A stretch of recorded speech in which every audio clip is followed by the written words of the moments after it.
देखो भाई, एफडी कराना हमारा सबसे बड़ा प्यार होता है। सैलरी आई, एफडी कराया, टेंशन खत्म। लेकिन क्या सच में ऐसा होता है? आंसर है नहीं। क्योंकि एफडी का फुल फॉर्म होता है फिक्स्ड डैमेज। ये फिक्स डैमेज क्यों होता है, इसके बारे में मैंने अपने पहले वीडियो में बताया हुआ है। लिंक डिस्क्रिप्शन में दे दूंगा, आप जाकर उसको जरूर देख लेना। एफडी जो होता है 90s की ब्लैक एंड व्हाइट टीवी की तरह होता है। चल तो रहा होता है लेकिन पिक्चर ब्लर। तो आज हम जानेंगे कि हमारे पास बेस्ट अल्टरनेटिव क्या है एफडी के अलावा। तो मैं हूं विकास, स्वागत है मेरे चैनल पर। शुभारंभ करते हैं आज के वीडियो का।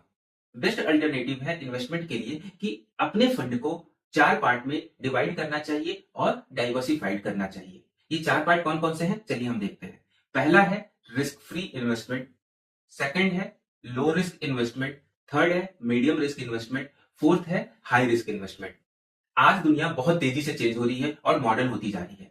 उसी के अकॉर्डिंग हमें भी अपने इन्वेस्टमेंट का तरीका चेंज करना पड़ेगा और स्मार्ट तरीके से मार्केट में इन्वेस्ट करना पड़ेगा, ताकि हमारे फंड की वैल्यू बढ़े न कि घटे इन्फ्लेशन के कारण। पहला अल्टरनेटिव है risk free investment. Risk free investment वो है जहां पर कि 0% रिस्क इन्वॉल्व होता है। वहां पर हमारे पैसे डूबने की चांसेस बिल्कुल ना के बराबर होते हैं। यहाँ पर इंटरेस्ट रेट बाकी तीनों की लो रिस्क, मीडियम रिस्क और हाई रिस्क के कंपैरिजन में कम मिलता है, लेकिन हमारा पैसा सेफ होता है। अगर हमें रिस्क फ्री इन्वेस्टमेंट में इन्वेस्ट करना है तो आप public provident fund, gold bond और गवर्नमेंट बॉन्ड्स में इन्वेस्ट कर सकते हैं। यहां पर आपको 7 से 8% का इंटरेस्ट मिल सकता है। दूसरा अल्टरनेटिव है लो रिस्क इन्वेस्टमेंट। यहां पर पैसे तो आपके सेफ हैं, लेकिन थोड़ा सा रिस्क होता है। मतलब कि यहां पर मार्केट के उतार चढ़ाव का ज्यादा आपके इन्वेस्टमेंट पर इंपैक्ट नहीं पड़ता है। लो रिस्क इन्वेस्टमेंट के लिए आप नेशनल पेंशन स्कीम में, डेब्ट म्यूचुअल फंड में, आरबीआई फ्लोटिंग रेट बॉन्ड्स में, और अगर आपके घर में गर्ल चाइल्ड है और उसकी एज 1 से 10 साल के बीच में है तो आप सुकन्या समृद्धि योजना में भी इन्वेस्ट कर सकते हैं। और अगर आपके घर में कोई सीनियर सिटीजन है तो आप सीनियर सिटीजन सेविंग स्कीम में भी इन्वेस्ट कर सकते हैं। यहां पर आपको 8 से 10% के बीच में इंटरेस्ट मिल सकता है और रिस्क भी कम होता है। तीसरा अल्टरनेटिव है मीडियम रिस्क इन्वेस्टमेंट। यहां पर पैसे में थोड़ा बहुत उतार चढ़ाव हो सकता है, पर लॉन्ग टर्म में एक अच्छा रिटर्न मिलता है। मीडियम रिस्क इन्वेस्टमेंट के लिए आप एसआईपी कर सकते हो, आप लार्ज कैप म्यूचुअल फंड में और इंडेक्स फंड में, और एसआईपी आप हाइब्रिड और बैलेंस म्यूचुअल फंड में भी कर सकते हो। हाई यील्ड कॉर्पोरेट बॉन्ड में भी इन्वेस्ट कर सकते हो।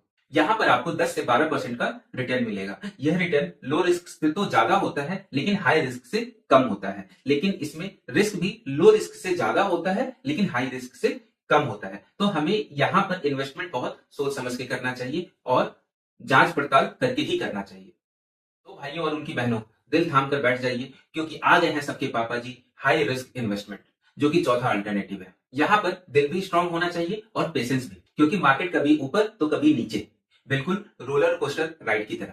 यहाँ पर इन्वेस्टमेंट हमें लॉन्ग टर्म के लिए करना चाहिए, क्योंकि यहाँ पर रिस्क बहुत ज्यादा इन्वॉल्व होता है और रिस्क के साथ साथ में रिटर्न भी हमें अच्छा मिलता है।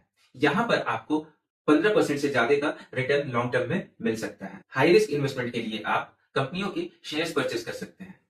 पैसा अगर बैंक में रहेगा तो वो कभी स्ट्रांग नहीं बनेगा। तो क्या करना चाहिए, अपने पैसों को जिम भेजो और बोलो चल बेटा मेरे लिए मेहनत कर, और अपने पैसों को जिम का सही एड्रेस भी बता देना, नहीं पता चले तो कहीं और पहुंच गए। तो सही एड्रेस क्या है?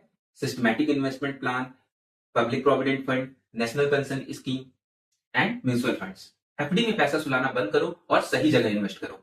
नेक्स्ट वीडियो में हम डिस्कस करेंगे अपना पहला इन्वेस्टमेंट प्लान हम कैसे बनाएं। सब्सक्राइब करो भाई, वरना तुम्हारे पैसे सो जाएंगे और तुम देखते रह जाओगे। लाइक करना वीडियो को और कमेंट करके बताना कैसा लगा, और आगे आपको किस टॉपिक पर वीडियो चाहिए वो भी कमेंट में जरूर बताना। तब तक के लिए